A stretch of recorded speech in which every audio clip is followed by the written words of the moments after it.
You know, we live in a hurting world, and I think we all know that. There are people everywhere who are wounded and hurting in a lot of our First Nations communities. Some have been robbed or hurt and wounded by parental failure.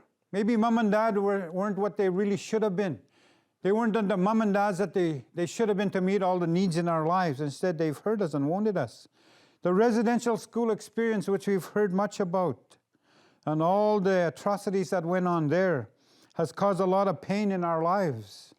Sexual abuse, physical abuse, emotional abuse, mental abuse, spiritual abuse are things that people have experienced, many of us have experienced, that caused hurt and has wounded us in our lives. Many of us have physical problems, health problems, and we're hurting because of those things. Many of our children are in foster care today. They're not in our homes, they're not in our communities where they should be. We're hurting and they're hurting. There's poverty, abandonment, neglect, adoption, fatherlessness. I'll just read a number of these things. Family violence, divorce, racism, suicide. There's the issue of the missing and murdered Indigenous woman also. That's causing a lot of hurt and heartache and pain in our lives. So we live in a suffering world where we're hurting.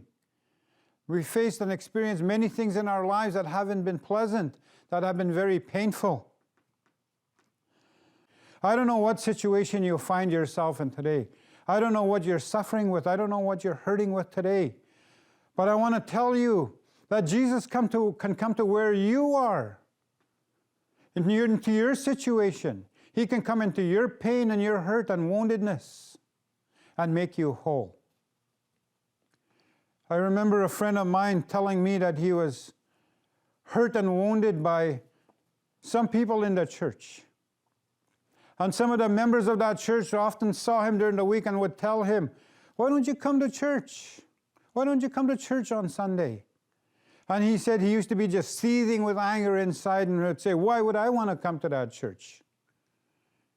If Jesus really wants me," he said, "then he'll come to where I was." There was a certain place in his community where he used to go as a hurting teenager. And you know what happened, folks?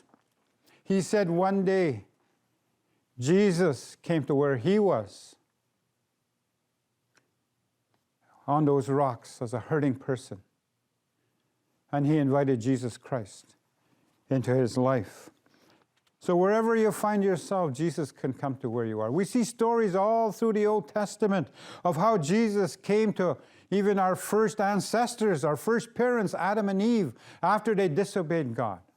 They didn't go looking for God, but God came and looked for them in the cool of the evening, it says, and said, "Adam, where are you?" God came looking for him. Moses, in the Old Testament, the children of Israel were in bondage. God came looking for him to deliver his people out of bondage. We think of Samuel, we think of Isaiah, Daniel, and many others in the Bible.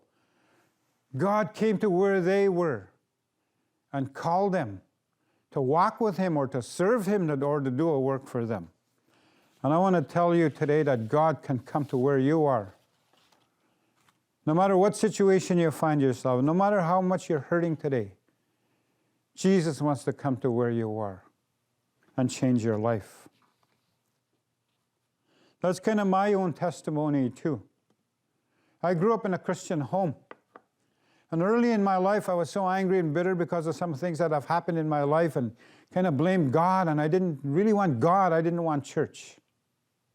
I was angry and bitter, and I lived a very self-destructive life as a teenager. Then one day, God came to where I was in my anger and my bitter and hurt.